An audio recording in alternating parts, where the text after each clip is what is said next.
Agaseke k'amakuru mu karere ngapfunduriye muri Kongo Kinshasa. Intumwa z'ishami ry'umuryango w'abibumbye ryita ku bana UNICEF zajyanye ibiganiro M23 nyuma y'igitero cya drone cyahitanye abantu batatu bari mu mukozi w'uyu muryango. Izo ntumwa zahizowe n'umuyobozi w'ishami rya UNICEF rishinzwe akarere ka Afurika y'Iburengerazuba niyo hagati, Jules Fanyinu. Mu mujyi wa Goma zakiriwe na Corneille Nangaa, umuhuzabikorwa wa M23 n'umuhuzabikorwa wungirije wa M23 ushinzwe ubujyanye n'amategeko, politiki na diplomasi Bertrand Bisimwa. Impande zombi zarebeye hamwe ko umutekano wifashe nyuma y'igitero cya FARDC cyagabwe muri Goma tariki ya 11 Werurwe. M23 ashinjwe ingabo za leta ya Kongo ko ryarateguye icyo gitero mu buryo bunyuranyije n'agahenge kari kemejwe umwaka ushize. Jules Fanyinu yageze mu murwa mukuru wa Kivu y'Amajyaruguru avuye i Kinshasa, aho yewe n'abayobozi bakuru ba leta ya Kongo Kinshasa. Iriho ryongeye ko uru ruzinduko rwabaye mu rupfu rw'Umufaransa-kazi rwashenguye UNICEF n'abandi n'amahoro. Yashinjwe ingabo za leta ya Kongo ko ubwicanyi ku basivile no kugoba ibitero by'indege buhumye mu bice bituwe cyane. M23 yongeye gushimangira ubushake bwabo bwo gukorana n'abafatanyabikorwa mpuzamahanga kugira ngo habe umwuka worohereza ibikorwa by'ubutabazi. Yongeye ko intumwa za UNICEF zabonye ko ari imbaraga zishyirwa mu kurinda abasivile by'umwihariko abana n'abagore. Mbabwire kandi ko ubuyobozi bwa M23 bwahagaritse Yannick Chisora Kwasa Mukwenu wari usanzwe ari umuyobozi mukuru w'urwego rwa politiki muri Rehuro nyuma yo kuvuga imyitwarire idahwitse.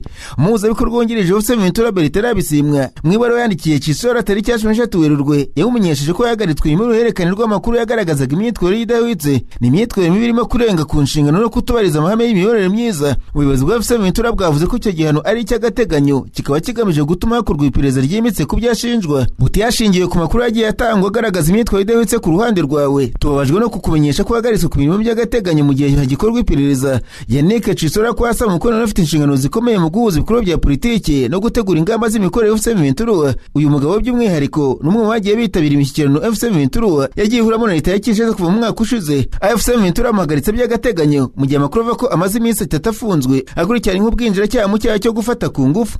Hanyuma ariko ingabo za Kongo Kinshasa FARDC zagaragaje abantu zavuze ko abarwanyi ba M23 bafatiwe ku rugamba. Ubutumwa buri kumwe n'amashusho bwavuze ko mu bikorwa bya gisirikare Operation Sukorade abarwanyi 20 barimo muri M23 no muri Twirwaneho bishyikije ingabo za leta ya Kongo FARDC muri teritwari ya Fizi mu ntara Kivu y'Amajyepfo. Colonel Apoko Bangara Michel ukuri ibikorwa bya Sukura kabiri mu Kivu y'Amajyepfo niwe wagaragaje bari barwanyi.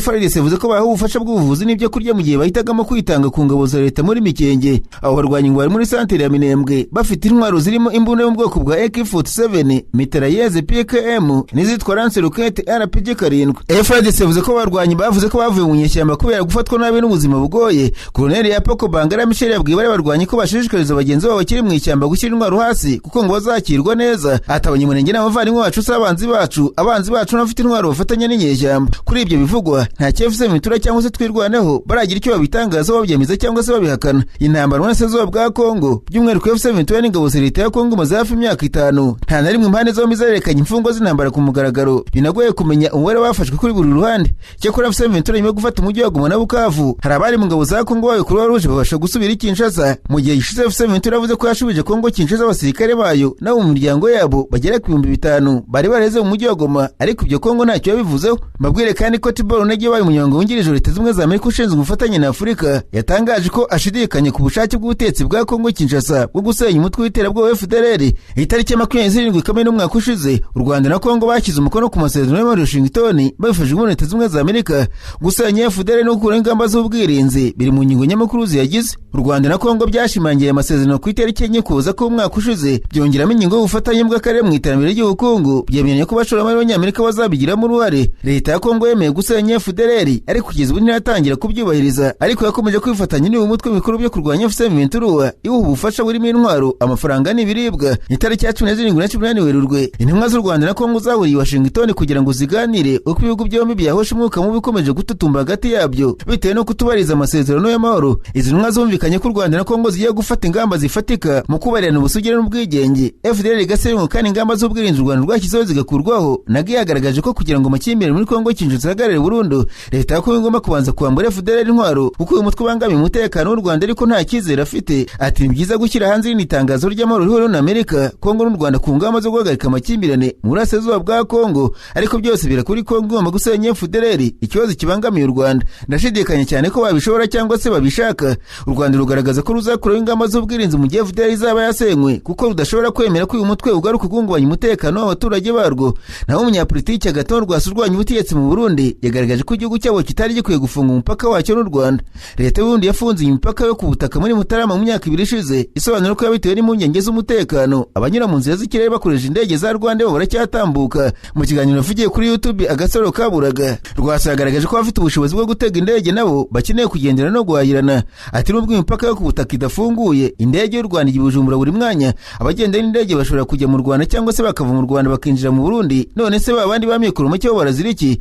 Uyu munyapolitiki yasobanuye ko ikibazo kiri hagati y'u Rwanda na Repubulika ya Demokarasi ya Kongo gikomeye cyane kurusha ikibujumbura, ariko ku butegetsi bw'Kinshasa butegeze bufunga imipaka. Ati imipaka ko bategeze bayifunga niko yibaza. Hano rero twebwe tudakeneye cyane ibiva hanze cyangwa se tudakeneye imigenderanire hagati y'abaturage b'abaturanyi baba hafi mu mupaka. Ntekereza ko cyari ikibazo gishobora kubonerwa igisubizo, cyane cyane ko ambasade y'u Rwanda ihari, ambasade y'Uburundi mu Rwanda irahari. Rwasasabye ibihugu kumvikana bigakemura ibibazo byatumye imipaka ifungwa. Yibutsa ko n'ubwo Uburundi bushinja u Rwanda gufasha Red Tabara, nabwo bushinzwe gucumbikira abarwanyi mu tw'iterabwoba FDLR. Nasimbukiye muri Kenya, abanyamakuru bicaye imbere ya mudasobwa barandika. Manitswe Moses Kuri wabaye minisitiri muri Kenya ndetse wanabaye umujyanama wa perezida William Ruto, yari yakirenga ko bidapfa bidapfusha William Ruto azatsindira manda ya kabiri umwaka utaha. Hari impaka muri Kenya aho bamwe bavuga ko Kalonzo Musyoka wabaye vice perezida ashobora kuzatungurana akaba perezida umwaka utaha. Ikinyamakuru The Star cyanditse ko bwana Kuri wegwe mu mutegetsi ku mpamvu yisize bwite, yavuze ko Kalonzo Musyoka naramuka abaye perezida wa Kenya azava muri Kenya akajya kwibera muri Afghanistan. Ibiro ry'abarwanya ubutegetsi bwa Ruto ririmo Gacaguwa, bigaragara ko ryatanga Kalonzo Musyoka ku mwanya w'umukandida perezida. Ariko Moses Kuria ubona ko n'ubwo bwose yakoranye cyane nyekugendera Raila Odinga bigoye ko yategeka Kenya ku cyo bisaba bitagifite. Abanenga perezida William Ruto bavuga ko politike idashinga, ndetse ngo amakuru ava mu nyamakuru nka Daily Nation avuga ko abanyeshuri barenga miliyoni 2 bashobora kuva mu mashuri kubera ko gahunda yo kugaburira abana ku ishuri yatangijwe na perezida Ruto yagonze urukuta.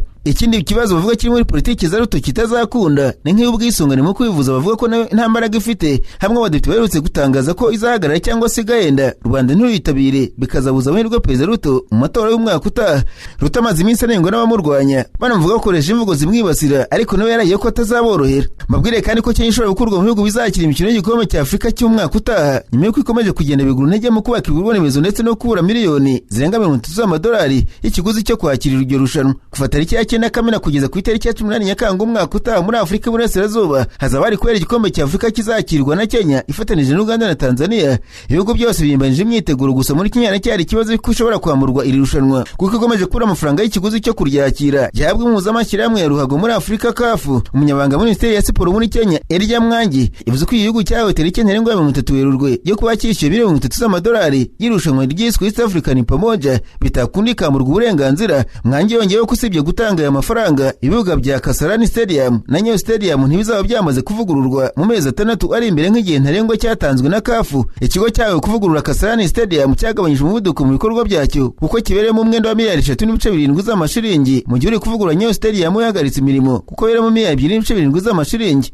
Ingengo y'imari ya Kenya yagenewe siporo umwaka w'ingengo y'imari 2026-2027 no uzategurirwa mu gikombe cya Afurika ni miliyari 25 z'amashiringi, irimo miliyari 11 z'iterambere ry'imikino, harimo no kubaka ibikorwa remezo bizakira irushanwa. Nararanganije amaso ibinyamakuru byandikirwa mu n'abanyamakuru bakiza amakaramu ku mpapuro barandika. Banatwe ubutegetsi bwa Tanzania bwariye bukirenga ko nta gahunda bufite yo kwirukana impunzi z'abarundi muri iki gihugu, bushimangiro ko batabuka bikora ku bushake bwabo. Amakuru avuga ko bategetse mu nkambi z'impunzi z'abarundi bazima ibyangombwa nkenerwa nk'ibiribwa n'ubuvuzi hagamijwe kuzihatira gutaha ku ngufu, ariko leta ya Dar es Salaam irabyerekana ikavuga ko nta gahunda imeze gutya ihari. Ikinyamakuru The Chanzo cyo muri Tanzania cyavuze ko leta zagiteganya Dar es Salaam zaba zanumvikanye ko abarundi bagomba gutaha kuko icyo bahunze nta gihari, mbese ngo umutekano wagarutse. Ubutegetsi bwa Tanzania bugaragaza ko nko mu nkambi ya Nyarugusu habarurwaga impunzi z'abarundi bakaba 27,000, ariko bagera kuri 22 bamaze gutaha iwabo, kandi bikavuga ko batashye ku bushake. Mu nkambi ya Nutana w'amakuru avuga ko nk'umezi 2 ashize abarenga 30,000 batashye mu gihugu cyabo ku bushake.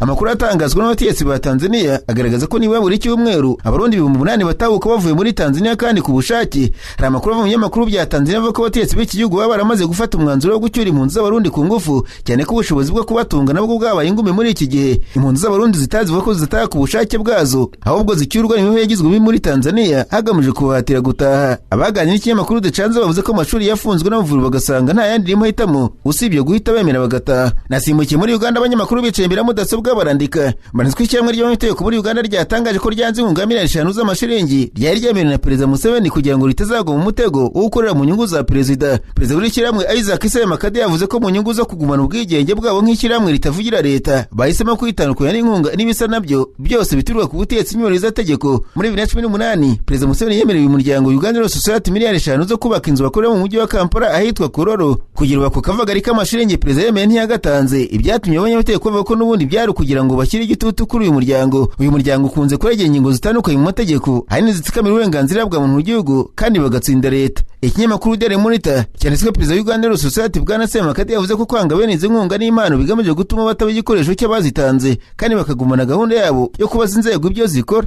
Agaseke k'amakuru mu karere gapfunikire muri Sudani y'Epfo, abanyamakuru bakoze ba muri no barandika. Banditse ko Presidence ya Afrika y'Epfo yatangaje ko kuwa kane Perezida Cyril Ramaphosa w'iki gihugu yakiriye mugenzi we Salva Kiir wa Sudani y'Epfo wari umaze iminsi 5 mu gihugu mu ruzinduko rw'iswe rw'akazi muri Afrika y'Epfo. Ibiro bya Perezida wa Sudani y'Epfo byatangaje ko Salva Kiir yari mu ruzinduko muri Afrika y'Epfo mu gihe cy'iminsi 5 mu ruzinduko rwagarutse ku matora ari mu iki gihugu uyu mwaka ndetse n'ubufasha bukenewe. Ntiyasobanuye impamvu Salva Kiir yakiriwe na mugenzi wa Afrika y'Epfo nyuma y'iminsi 5 ari mu gihugu. Amakuru avuga ko Salva Kiir y'imyaka 74 wari wajyanye n'umukobwa we n'abandi bategetsi yabari muri gahunda yo kwivuza kuruta uko ari mu ruzinduko rw'akazi nka perezida w'igihugu. Mu minsi ishize umwe mu miryango itegamiye kuri leta muri Sudani y'Epfo yasabye inteko ishinga amategeko gusuzumisha Salva Kiir indwara zirimo izo mu mutwe hakamenyekana ko ubuzima bwe buhagaze. Amakuru agaragaza ko umuryango usigaye ukimanga ubuzima bwa Perezida Salva Kiir, ubuzima bw'uyu mutetsi ariko bukunze kugirwa ibanga. Nta uzi niba arwaye ku rwego rungana iki cyangwa se niba ari muzima bingana iki. Gusa yakunze kugaragaza intege nkeya mu kazi aho amaze iminsi akorera ingendo. Bamwe bagakeka ko afite uburwayi bukomeye ariko budatangazwa. Hanze bambwire ko ibitero bya Israel kuri Iran kuwa gatanu byishe umuvugizi w'umutwe w'ingabo zirinda impinduramatwara ya Iran uzwi nka IRGC nk'uko itangazamakuru rya leta yabo ryabivuze. Brigadier General Ali Muhammad Naini yamaze imyaka 40 muri uyu mutwe Islamic Revolutionary Guard Corps, akaba yamaze imyaka 2 ari umuvugizi wawo nk'uko ibiro ntaramakuru Fariz bifitanye isano n'uwo mutwe bivuga. Iran na Israel byakomeje kurasana mu gihe uyu munsi abanya-Iran benshi binjiye umwaka mushya w'2025 ku nginga biha abaperise izwi nka Shora Hijri. Iran yarayirasi ibisasu bya Misiri kuri Israel ndetse guturika gutandukanye kumvikanye Yerusalemu, kandi mu gitondo cyo kuwa gatanu ibindi bitero bya Misiri za Iran byarashwe kuri Israel kugeza abantu barenga 300 bamaze gupfa muri iyi ntambara, benshi muri bo n'abanya-Iran na Libani, kandi ingaruka z'iyi ntambara zirimo kugera ku bukungu bw'isi. Mu gihe abasilamu mu bihugu bya Emirates Zunze z'Abarabu bari batangiye kwizihiza umunsi wa Eid al-Fitr, nabo baburiye ku bisasu bya Misiri bya Iran. Ubushinwa bwavuze ko icwa ry'umukuru w'inama nkuru y'umutekano wa Iran Ali Larijani mu gitero cyakozwe na Israel n'icwa ry'undi mutetsi uwo ari we wese wa Iran bitemewe, busaba ko hashyirwaho uburyo bwo guhagarika imirwano byihuse. Nubwo Beijing n'ufata ibikorwa wa Iran yanenze ibitero byayo ku bihugu byo mu kigobe cy'Abarabu birimo ibirindiro bya gisirikare bya Amerika. Larijani niwe muntu ukomeye cyane muri Iran wishwe mu mutetsi w'ikirenga Ayatollah Ali Khamenei n'abandi bantu bakomeye ku munsi wa mbere w'intambara ya Amerika na Israel kuri Iran ku itariki ya 28 z'ukwezi gushize. Umuvugizi wa Minisiteri y'Abanyamahanga y'Ubushinwa Lin Jian yavuze twahoraga duhakanira ikoreshwa ry'ingufu mu mibanire mpuzamahanga, yongera ko ibikorwa bigamije kwica abatetsi ba Iran no kugaba ibitero ku baturage bidakwiye na gato. Ati Ubushinwa burasaba impande zirebwa guhagarika ibikorwa bya gisirikare vuba no gukumira ko ibintu mu karere bikomeza kumera nabi. Beijing yashatse kuba umuhuza w'intambara ari intumwa idasanzwe mu burasirazuba bwo hagati Chai Jun izazenguruka ku karere muri kuno kwezi kugira ngo ibonane n'abatetsi bakuru mu bihugu yasuye harimo Arabia Saudite, Leta Zunze z'Abarabu, Bahrain, Kuwait na Misiri. Mu ruzinduko rwe Chai yashimangiye ko ibitero ku biro bitari bya gisirikare bidakwiriye kandi ko umutekano w'inzira z'amato utagomba guhungabana. Lin Jian yavuze ko uruzinduko rw'intumwa ari igice cy'ibikorwa bikomeye bya diplomasi by'Ubushinwa muri Burasirazuba bwo hagati. Yongera ko ibikorwa bya diplomasi bya Beijing bitazahagarara igihe cyose amakimbirane gikomeje. Minisiteri y'Abanyamahanga y'Ubushinwa yatangaje muri iki cyumweru ko Beijing izatanga inkunga y'ubutabazi kuri Iran, Libani, Jordania na Iraq. Na umwe wagize inteko ishinga amategeko ya Iran yavuze ko abadepite barimo gukurikirana umushinga wo ku bihugu byajya byishyura Iran imisoro n'uburenganzira bwo gucisha amato mu bunigo bwa Hormuz. Ibiro n'amakuru ISNA bisubiramo Somalia Fishi uhagarariye leta Iran mu nteko ishinga amategeko ya Iran izwi nka Majlis ibyo yavugiye mu ruhame ku rubuga rwa Various Square Tehran. Sumaya yavuze ko muri uwo mushinga Iran igamije kubungabunga umutekano w'ubunigo bwa Hormuz n'inyungu z'igihugu. Ati twambuye abanzi bacu byahoze ari ubwisanzure kuri bo, ubu ntibarimo kwemera ibirimo kuba, ntabwo bose bashobora kubyihanganira. Sumaya yakomeje avuga ati Imana nibishaka intambara izarangira Iran itsinze byeruye, bityo guca mu bunigo bwa Hormuz bizakomeze kuba ingorane ku banzi bacu. Ubunigo bwa Hormuz ni inzira ntoya hagati ya Iran na Oman ica mu gice kinini cy'ibitoro na gazi bigurishwa ku isi bivuye mu bihugu nka Qatar, Leta Zunze z'Abarabu, Kuwait na Arabia Saudite bizo kugira umutungo kamere ku bwinshi. Iran yaburiye ko amato yose aca muri ubu bunigo muri intambara izajya yarasa kandi agera kuri 15 yararashwe. Ubusabe bwa Donald Trump ngo ibihugu by'inshuti ya Amerika byoreze amato y'intambara gufasha kurinda amato y'ubucuruzi kunyuza ibitoro na gaze muri Hormuz bwanenzwe n'ibihugu byinshi. Ibiciro by'ibitoro na gaze bikomeje kuzamuka ku masoko y'isi. Ku wa kane igiciro cya gaze cyazamutse 25% nyuma yo kuranisha ku bikorwa remezo bitunganya gaze muri bimwe mu bihugu bituranye. Mabwire kandi ko Minisitiri ushinzwe imari wa Leta Zunze za Amerika yavuze ko bashobora gukura ibintu biri ku bitoro bya Iran mu gihe bagereza ko ibiciro ku isoko ry'isi bitahungabana kurushaho.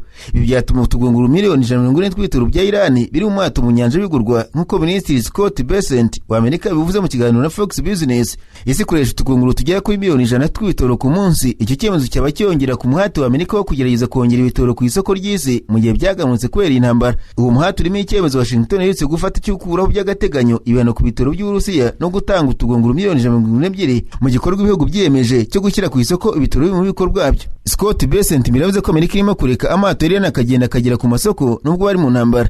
Abajwe niba Amerika itarimo gutera inkunga we yitabanzi bayo, Bessent yavuze ko bigenze bityo Amerika yaba ikoresha ibitoro bya Iran mu kurwanya abanya-Iran kugira ngo ibiciro bigume hasi mu minsi 10 kugera kuri 14 iri imbere. Amahoro y'ibihugu birimo Amerika n'inshuti zayo ashobora gufata ibihano bicuruzwa, urugero nk'ibitoro bya Iran, Venezuela cyangwa se Uburusiya by'igihugu runaka, maze ibindi bihugu bikirinda kubigura hagamijwe guhungabanya ubukungu bw'abafatiwe ibihano. Amerika na Israel byateye Iran kuva mu mpera z'ukwezi gushize mu kwihumura. Iran yafunze ubunigo bwa Hormuz buca mu gice kinini cy'ibitoro bigurishwa ku isi. Mu ngaruka z'intambara ziriho ku isi kugeza ubu harimo izamuka ry'ibiciro by'ibitoro na gaze, izamuka riboneka no ku isoko rya Amerika. Umuryango mpuzamahanga ushinzwe ubwikorezi bwo mu mazi magari International Maritime Organization burangije inama imaze iminsi 3. Perezida wawo Victor Jimenez Fernandez yabwiye ko afite icyizere ko mu cyumweru gitaha umuryango uzatangira ibiganiro na Iran n'ibindi bihugu bikomeye byo mu karere hagamijwe gushaka igisubizo cyo kongera gufungura ubunigo bwa Hormuz no gushyira uburyo butekanye bwo kuwunyuramo. Fernandez yavuze ati nta gihugu na kimwe cyo mu karere gishobora gusigara inyuma muri ibyo biganiro. Yakomeje avuga ati akarere kose gakeneye gukira hamwe kugira ngo hashakwe igisubizo cyatuma habaho umutekano n'urugendo rutekanye ku mato y'ubucuruzi anyura mu bunigo bwa Hormuz. Mu kiganiro Minisitiri w'Intebe wa Israel Benjamin Netanyahu yagiranye n'abanyamakuru ku mugoroba wo ku wa kane, yahakanye avuga ko igihugu cye kitashoye Amerika mu ntambara na Iran. Netanyahu yatangiye arondora ibintu byose byo muri Iran igisirikare cya Israel gishaka gusenya, birimo n'ububiko bwabo bwa misile n'indege nto z'intambara zitajya mu piloti cyangwa se drone, intwaro zikoreshwa mu kureza misile hamwe n'ibikorwa remezo bya nucleaire, ingana zikora ibice bya misile. Yivuze ko arimo gusenya ingana za Iran ku buryo butigeze bukurura mbere, ariko avuga ko haracyari akazi kenshi ko gukora kandi bagiye kugakora n'ubundi. Netanyahu yavuze ko ashaka gukuraho andi makuru y'ibinyoma y'uko Israel yashoye Amerika mu ntambara na Iran. Atera umuntu n'umwe utekereza ko umuntu ashobora kubwira Perezida Trump icyo gukora. Yongeyeho ko Trump rugiye afata ibyemezo byo kucyo atekereza ko ari cyiza ku banyamerika no ku bisekuru bizabaho mu gihe kiri imbere. Netanyahu yanze kwiyemeza ingengabihe ishobora kuba ijyanye no kurangiza intambara. Yavuze ko intambara izakomeza mu gihe cyose bizaba biri ngombwa, ariko yavuze ko ishobora kurangira byihuse cyane kurusha uko abantu babitekereza. Intambara muri Iran yatangiye ku itariki ya 28 z'ukwezi kwa kabiri muri uyu mwaka, ubwo Amerika na Israel byagabaga ibitero bifatanije byo mu kirere mu bice binyuranye bya Iran byica umutegetsi w'ikirenga wa Iran Ayatollah Ali Khamenei. Icyo gitero cyabaye nyuma y'ibiganiro hagati ya Amerika na Iran kuri gahunda ya nucleaire ya Iran, ndetse Trump yakomeje guhakana avuga ko Israel itigeze imuhatira kwinjira mu ntambara.